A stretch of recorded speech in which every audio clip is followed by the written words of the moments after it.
Hello friends, in this video we are going to see beta function. Earlier we have seen gamma function and we have also seen the definition of beta function. So the function of m and n denoted by capital B of mn, and it is defined as b of m comma n. This is equal to integration 0 to 1 x raised to m minus 1 minus x raised to n minus 1 dx. Here this m and n are greater than 0.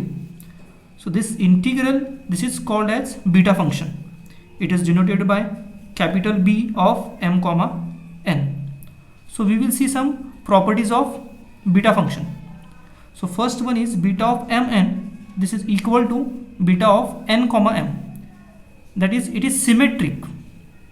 So we will prove it. Now by definition, beta of mn, this is equal to integration 0 to 1 x raised to m minus 1 minus x raised to n minus 1 dx. Now we will put 1 minus x equal to t. On differentiating, we will get dx equal to minus dt, and x will be, from this x will be 1 minus t. And when x is 0, t will be 1 minus 0, that is 1. And when x is 1, t will be 1 minus 1, that is t will be 0. So the limit will change from 1 to 0. So the integral becomes beta of mn equal to integration 1 to 0 1 minus t raised to m minus 1, since the value of x is 1 minus t. So 1 minus t raised to m minus 1, t raised to n minus 1, and dx is minus of dt. Now we will merge this minus sign into this integration. So this become integration 0 to 1 t raised to n minus 1 minus t raised to m minus 1. And by definition of beta function, this is equal to beta of n comma m. We will simply add 1 in the exponent. So it will become nm. So this is equal to nm. Thus beta of mn, this is equal to beta of nm. That is, beta function is symmetric. The next property is beta of mn equal to 2 times integration 0 to pi by 2 sine theta raised to 2m minus 1 into cos theta raised to 2n minus 1 d theta. Now we will prove this one. So by definition of beta function, this is equal to integration 0 to 1 x raised to m minus 1 minus x raised to n minus 1 dx. Now we will put x equal to sine square theta, and on differentiating we get dx equal to, now derivative of sine square is 2 into sine theta, and sine theta, that is cos theta. So this will become sine 2 into sine theta cos theta d theta, and 1 minus x, this is equal to 1 minus sine square theta, this is equal to cos square theta. So this integral becomes, now we will see the limits. Okay, so when x is 0, sine square theta will be 0, so sine theta will be 0, and when sine theta is 0, theta equal to 0. So when x is 0, theta will be 0, and when x is 1, sine square theta will be 1, and sine theta will be 1.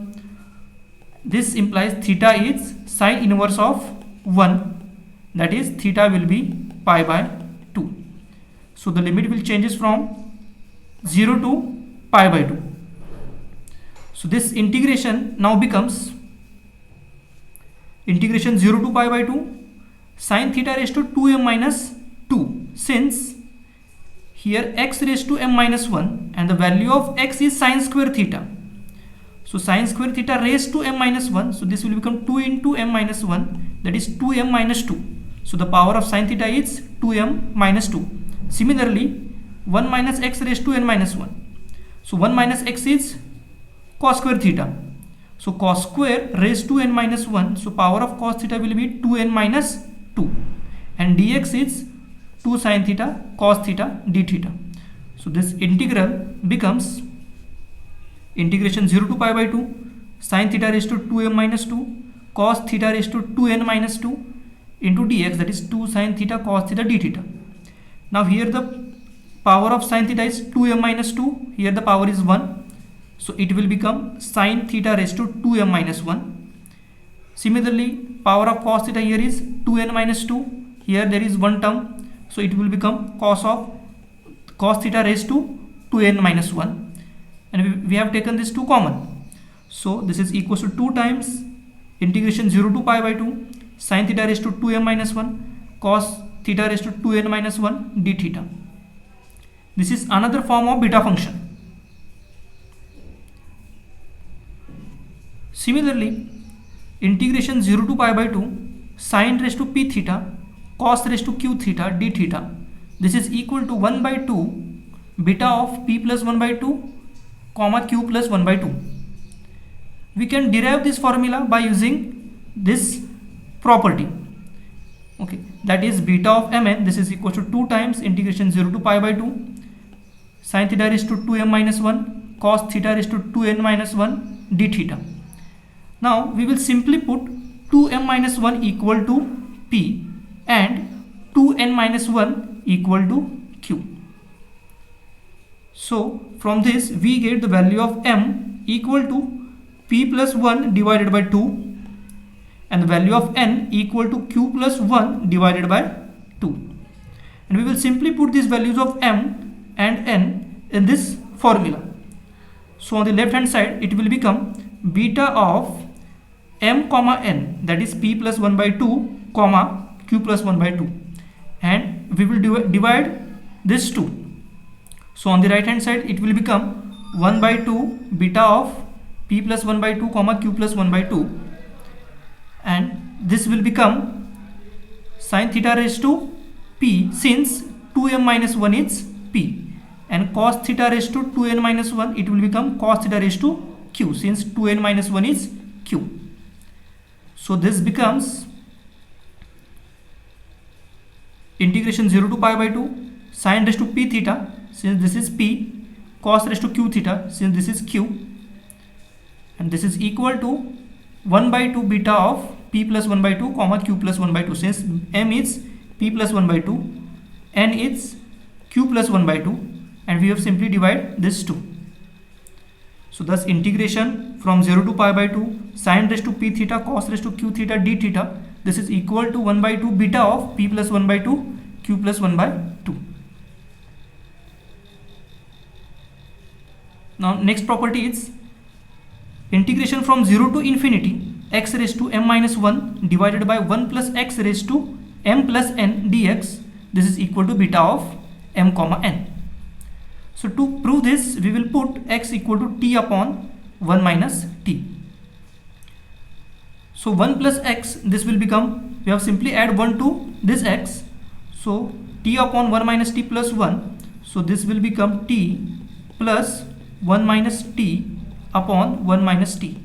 Now this t and this t get cancelled, so the answer will be 1 plus x equal to 1 upon 1 minus t. Now differentiating this we get dx equal to, now derivative of 1 upon 1 minus t, this will be minus 1 upon 1 minus t whole square into derivative of 1 minus t, that is minus 1. So this minus and this minus becomes plus, so this will become 1 upon 1 minus t whole square dt. So thus dx equal to 1 upon 1 minus t whole square dt. Now the limits are, we see that when x is 0, when x is 0 t will be 0, when x is 0 t will be 0, and when x is infinity, so when x is infinity t will be 1, since when the denominator becomes 0 the whole term approaches infinity. So when t is equal to 1, this x will approach to infinity. So when x is 0 t equal to 0, when x is infinity t will be 1. So this integral becomes integration 0 to 1 x raised to m minus 1. Now what is the value of x? X is t upon 1 minus t raised to m minus 1.